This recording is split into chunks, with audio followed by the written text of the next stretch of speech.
Hello and welcome students in my video lecture series on the subject of botany. We are discussing the botany of class 11 and in today's video lecture हम focus करेंगे हम एक नए topic के ऊपर कि अगर आपने एक प्लांट, एक फ्लावरिंग प्लांट को डिस्क्राइब करना है, उसका डिस्क्रिप्शन करना है, उसके डिटेल्स लिखने हैं, क्या तरीका है वो उस फ्लावरिंग प्लांट के डिस्क्रिप्शन करने का, क्या वेज है, किस तरह हम एक फ्लावरिंग प्लांट को डिस्क्राइब करते हैं, वो आज हम इस वीडियो लेक्चर में स्टडी करेंगे.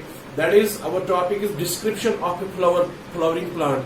मैंने आपको बताया हम मॉर्फोलॉजी ऑफ एंजियोस्पर्म्स पढ़ते हैं और जब हम डिस्क्रिप्शन ऑफ फ्लावरिंग प्लांट करते हैं we focus on the morphological characters. याद रखना, when we describe a plant, when we carry out the description of a plant, we focus on the morphological characters of that very particular plant. और उसमें हम क्या करते हैं, जितने भी morphological characters है उनके ऊपर हम फोकस करते हैं और उनको हम एक प्रॉपर सीक्वेंस में अरेंज करते हैं, उनको प्रॉपर सीक्वेंस में हम एनलिस्ट करते हैं, डिस्क्राइब करते हैं. फॉर एग्जाम्पल, सबसे पहले जब हम डिस्क्रिप्शन ऑफ ए प्लांट करेंगे हम सबसे पहले फोकस करेंगे हैबिट के ऊपर कि ये प्लांट जो है ये ट्री है, ये श्रब है, ये हर्ब है, ये अंडर श्रब है, ये लियाना है, ये क्लाइंबर है, किस तरह का प्लांट है, ये एनिमल प्लांट है, ये बाइनियल प्लांट है, इस पे हम फोकस करेंगे. तो सबसे पहले जब हम डिस्क्रिप्शन एक फ्लावरिंग प्लांट का करेंगे we focus on the habit. Habit is what type of plant it is from outside, whether it is a tree, whether it's a shrub, whether it's a herb, or whether it's a climber or whether it's an erect plant or what sort of plant it is. तो सबसे पहले we focus on the habit.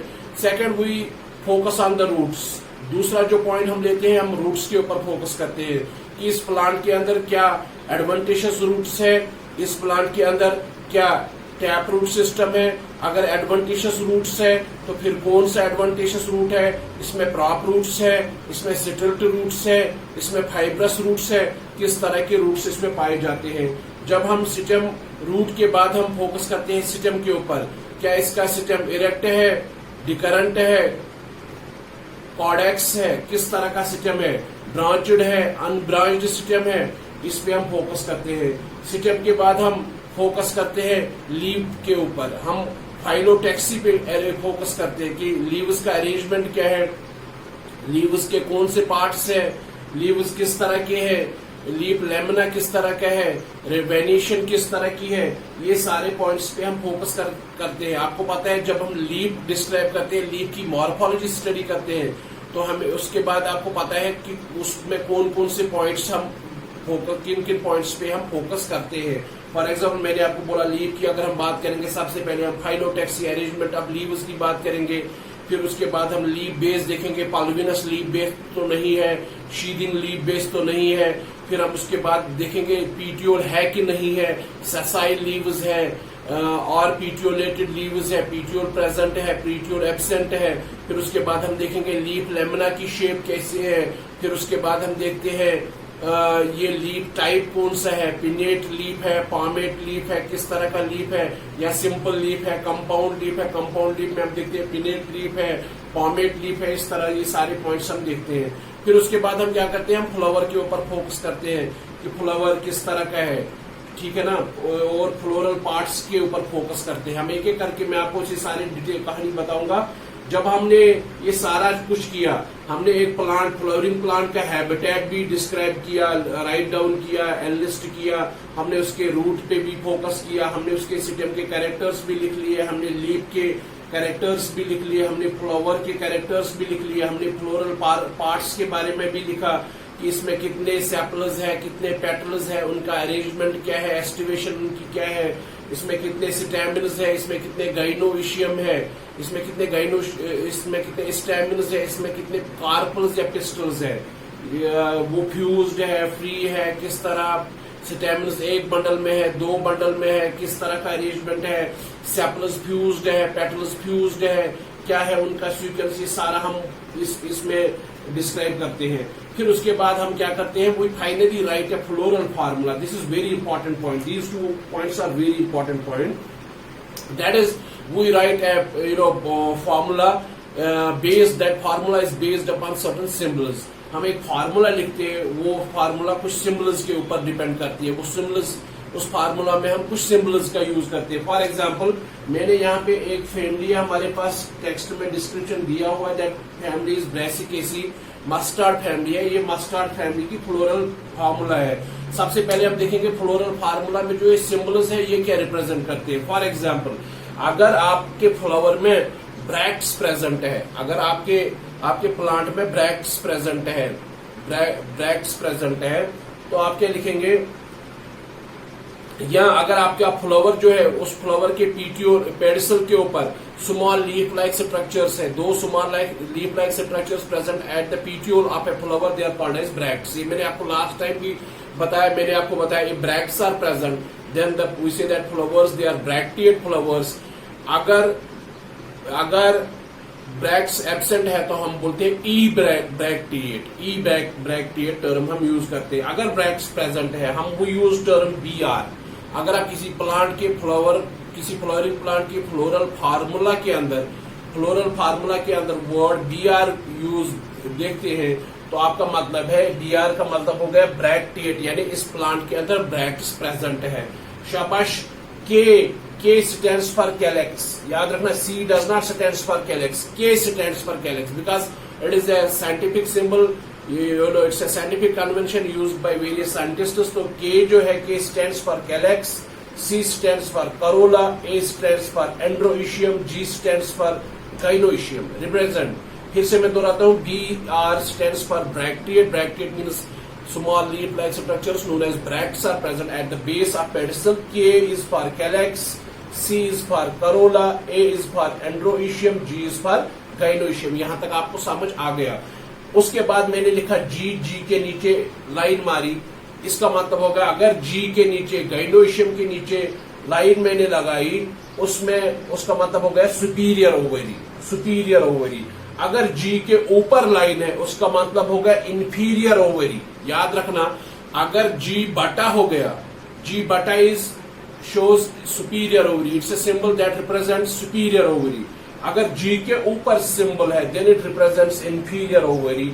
आपने को ये पता है this sign circle, इसके ऊपर मैंने एरो लगाया, this indicates male and this sign indicates female. अगर ये दोनों जुड़े होंगे तो it means that the flower is bisexual. उसमें दोनों सेक्सेस प्रेजेंट है, मेल पार्ट भी प्रेजेंट है, फीमेल पार्ट भी प्रेजेंट है। याद रखना। फिर से मैं दोहराता हूँ, B R is for bracteate, K is for calyx, C is for corolla, A is for androecium, G is for gynoecium and G बटा is for superior ovary. G के ऊपर लाइन होगी तो इंफीरियर ओवरी। ये वाला sign जो होगा तो मेल रिप्रेजेंट करेगा, ये वाला साइन जो है फीमेल रिप्रेजेंट करेगा। ये दोनों जब हम जोड़ेंगे तो बाइसेक्सुअल रिप्रेजेंट करेगा। हमारे पास फ्लावर्स मैंने आपको बताया एक्टिनोमॉर्फिक है या जाइगोमॉर्फिक है। मैंने आपको बताया लास्ट टाइम कि अगर आप किसी फ्लावर को रेडियल कट मारोगे, वर्टिकल कट मारोगे किसी भी एक्सिस में और हर बार आपको दो बराबर हिस्से मिलेंगे, ऐसे फ्लावर को एक्टिनोमॉर्फिक फ्लावर बोलेंगे। अगर आपके पास जाइगोमॉर्फिक फ्लावर है तो उसका मतलब है आप उसको दो हिस्सों में डिवाइड कर सकते हो by a single vertical division. तो ऐसे फ्लावर को हम जाइगोमॉर्फिक फ्लावर यूज करते हैं। हमारे पास ये देखिए प्लस साइन है, प्लस, लेकिन ये सर्कल में है। Plus sign in circle represents actinomorphic flower and this percentage sign represents zygomorphic flower. Remember this is very important. Once you learn these symbols, once you learn how this floral diagram, आप जो हमारे syllabus में तीन families है, एक Fabaceae है, एक Liliaceae है, एक सोलनेसी है, तीन फैमिलीज हमारे सिलेबस में है। मैं इनको डिटेल डिस्क्राइब नहीं करूंगा, आप खुद इनको अपने टेक्स्ट बुक से पढ़ेंगे, मुझे क्वेश्चंस पूछेंगे। सेम फंडा है, सेम सिंबल्स यूज किए गए हैं, मैं आपको समझाऊंगा। तो आपको मैं यहाँ पे बताता हूँ परसेंटेज, ये प्लस जो है it represents actinomorphic flower and percentage represents zygomorphic flower.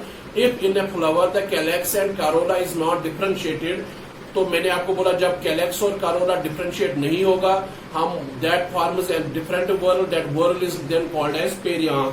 P stands for perianth. तो यहां तक आपको मैं फिर से रिपीट करता हूँ, B R is for bracteate, K is for calyx, C is for corolla, A is for androecium, G is for gynoecium, G बटा is called superior ovary, G के ऊपर line inferior ovary, this sign for male and this sign for female, this sign for bisexual condition.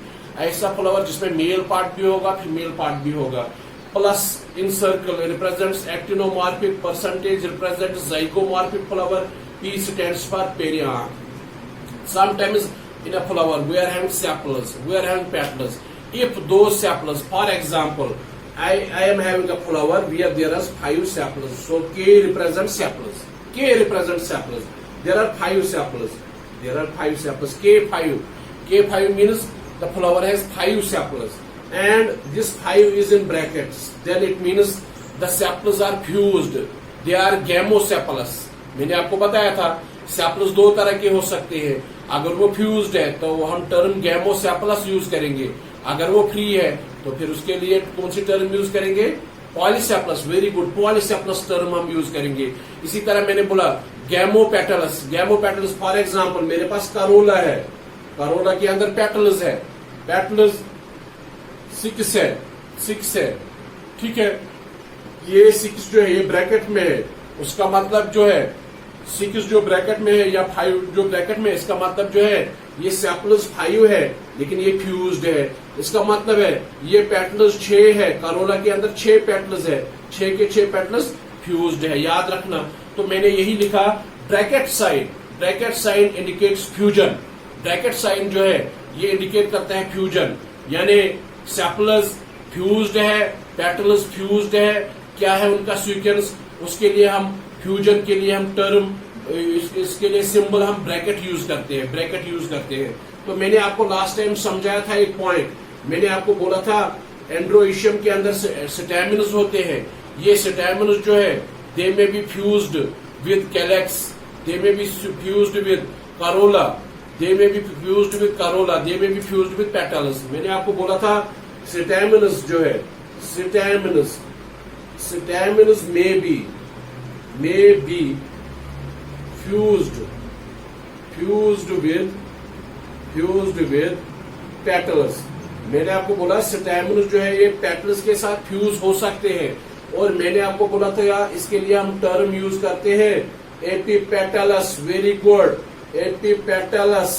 Epipetalous is the condition of a flower in which where its stamens are fused with what's called as petals. जब stamens male units of a flower fuse होंगे किसके साथ? स्टैमिनस के साथ, हम term use करते हैं epipetalous. या इसी तरह मैंने आपको बोला जब कभी कभार ये पेटल्स लिली के अंदर ये स्टैमिनस जो है they are fused with perianth, क्योंकि लिली के अंदर हमारे पास कैलेक्स और कारोला डिफरेंशिएट नहीं होते हैं. हमारे पास वहां पे पेरियांथ होता है और हमारे उस लिली प्लांट के अंदर जो स्टैमिनस है they remain fused with the perianth. तो मैंने बोला था that condition of the flower is called as epiphyllous condition. Epiphyllous condition. This adhesion, this attachment of stamens in this case with perianth or with this petal is represented by drawing a line between the two floral parts. For example, मैंने आपको बोला एंड्रोइशियम जो है, एंड्रोइशियम is attached, it is fused with corolla.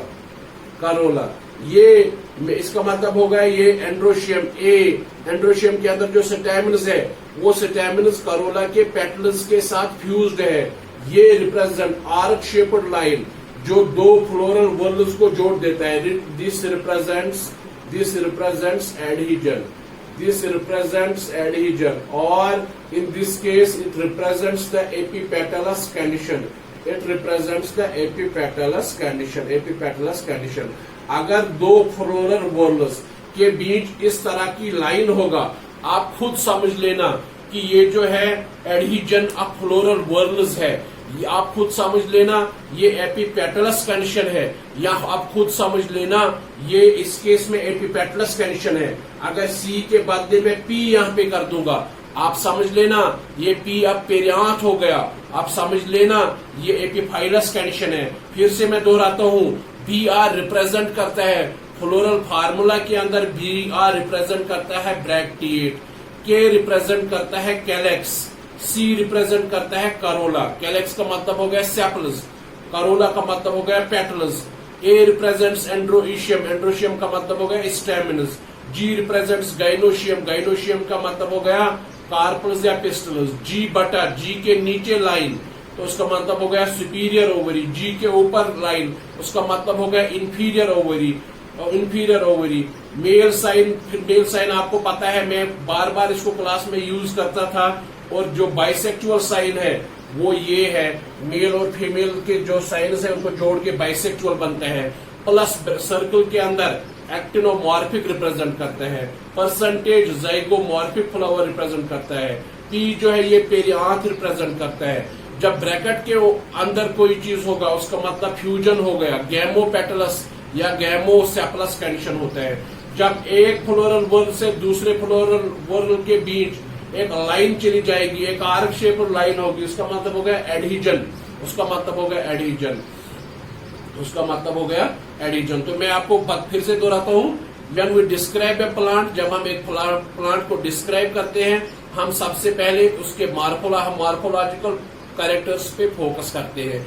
Morphological characters में सबसे पहले हम plant के हैबिट पे फोकस करते हैं, फिर प्लांट के रूट्स के ऊपर फोकस करते हैं, स्टेम के ऊपर फोकस करते हैं, लीफ के ऊपर फोकस करते हैं, फ्लावर के ऊपर फोकस करते हैं, फ्लोरल पार्ट्स के ऊपर फोकस करते हैं। फिर फाइनली हम क्या करते हैं, फ्लोरल फार्मूला। सबसे important flower and floral parts है, क्योंकि फ्लावर के फ्लोरल पार्ट्स के ऊपर हमारा फ्लोरल फार्मूला बनता है, या इन्हीं फ्लोरल पार्ट्स के बेस के ऊपर हम एक डायग्राम बनाते हैं। इन फ्लोरल पार्ट्स को हम डायग्रामेटिकली रिप्रेजेंट करते हैं। उस डायग्राम को हम बोलते हैं floral diagram. What is the floral diagram? It is the floral representation, it is the floral representation of arrangement, and it's the floral representation of various floral parts of a flower. Remember, what is a floral diagram? What is a floral diagram? It is simply a floral form. It's simply a diagram that represents the floral arrangement, that represents the various floral parts of a flower and their arrangement with respect to one another. Represent, शाबाश याद रखना, floral formula. Floral formula, it's a formula in which we make use of symbols, जिसमें हम symbols use करते हैं। Symbols हम use कौन करते हैं, मैंने आपको बोला कौन कौन से सिम्बल्स हम यूज करते हैं। सिम्बल्स कौन कौन से हम यूज करते हैं। अब मैं यहाँ पे आता हूँ, मैंने आपको फ्लोरल फार्मूला एक ऐसी फार्मूला है जिसमें हम सिम्बल्स यूज करते हैं to represent, to depict the various floral parts. Floral formula में हम क्या करते हैं, floral formula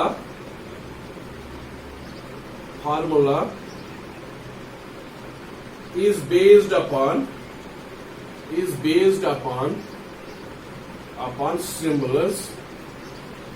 symbols that are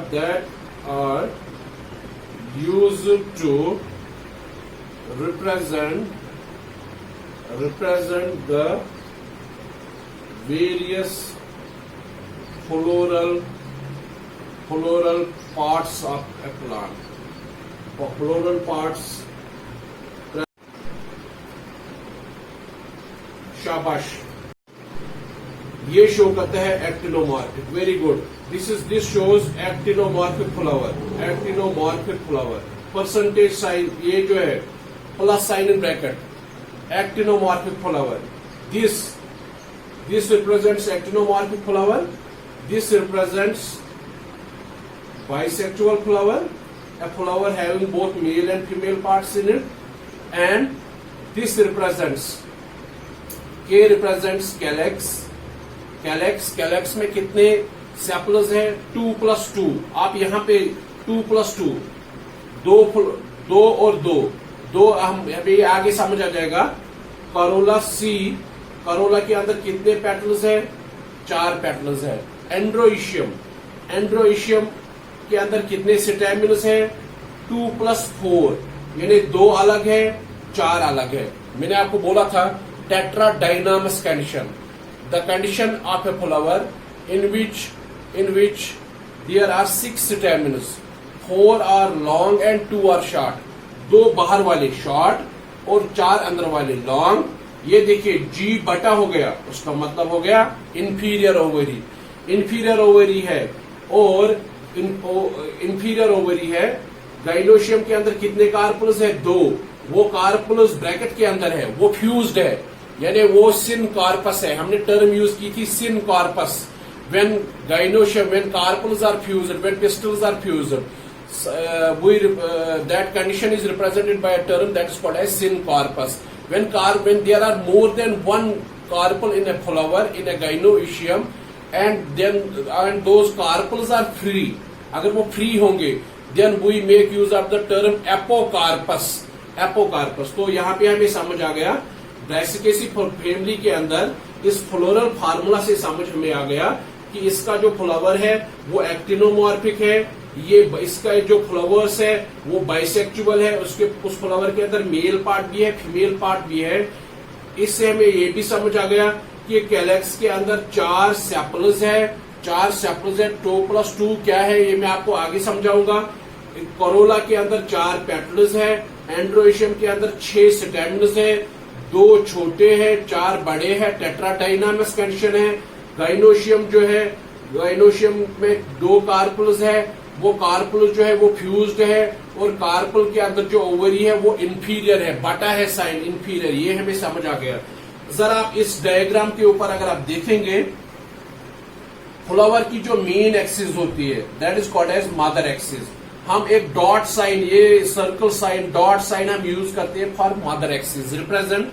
ये जो है, ये वाला जो है, ये फ्लोरल फार्मूला थी। This was floral formula family Brassicaceae. This was floral formula family Brassicaceae and see this one, this is floral diagram.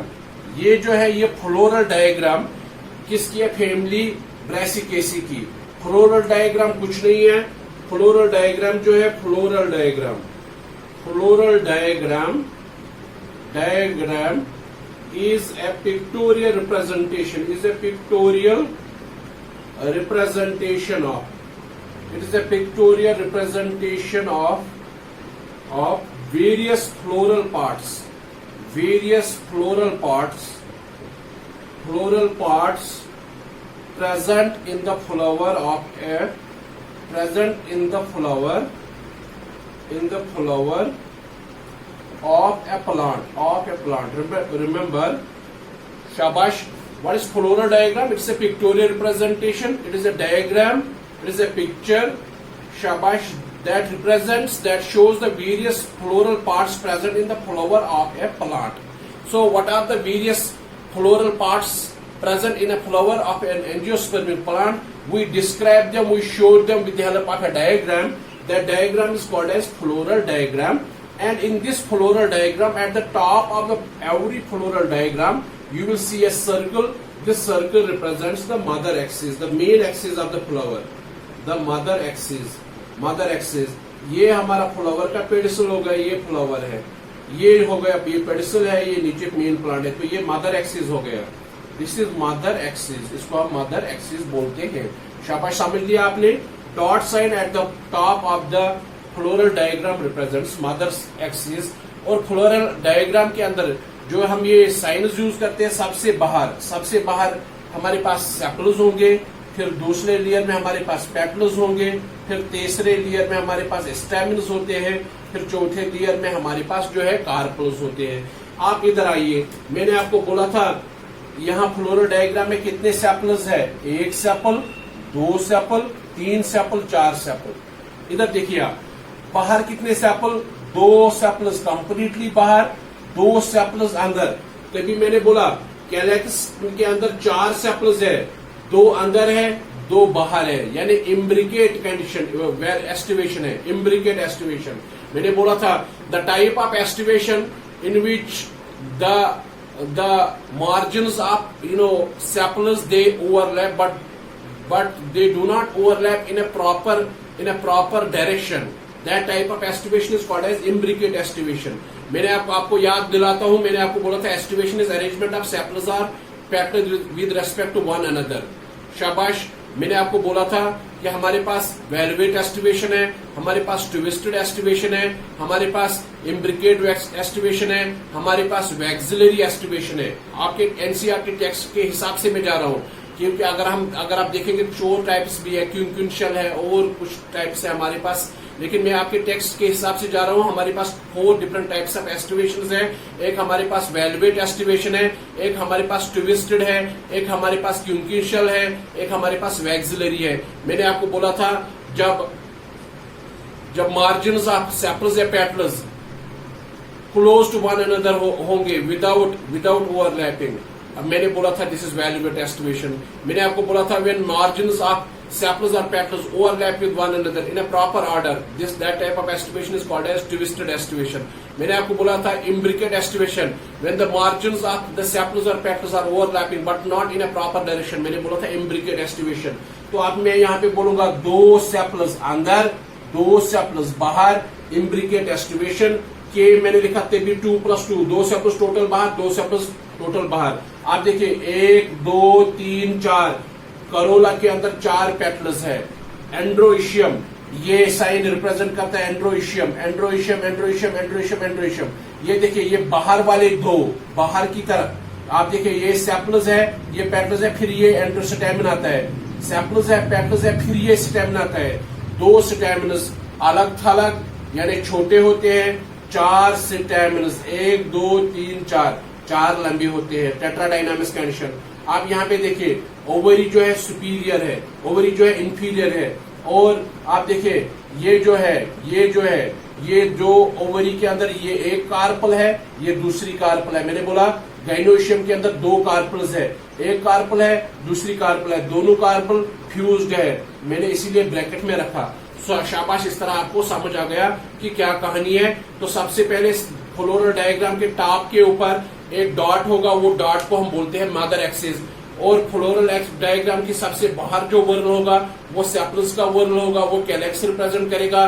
दूसरा वर्ण जो होगा वो पेटल्स रिप्रेजेंट करेगा, वो करोला रिप्रेजेंट करेगा। फिर उसके बाद हमारे पास स्टैमिनस होंगे, फिर उसके अंदर हमारे पास गाइनोशियम या कार्पल्स होंगे। In this way we describe the floral plants of we describe angiosperms or we describe the plants that belong to angiosperms। तो मैं आपको बताता हूँ एंजियोस्पर्म प्लांट, फ्लावरिंग प्लांट्स को जब हमने डिस्क्राइब करना हो, सबसे पहले हम उनके मॉर्फोलॉजिकल कैरेक्टर्स के ऊपर फोकस करते हैं। हम उनके मॉर्फोलॉजिकल कैरेक्टर्स अरेंज करते हैं in a proper sequence, right way. We starting with habit and ending with floral diagram. Habits में हम क्या करते हैं, हैबिट में हम देखते हैं प्लांट जो है ये किस तरह का प्लांट है, हर्ब है, श्रब है या ट्री है। शाबाश। फिर उसके रूट्स के ऊपर फोकस करेंगे, स्टेम के ऊपर फोकस करेंगे, लीव्स के ऊपर फोकस करेंगे, फिर फ्लावर के ऊपर फोकस करेंगे।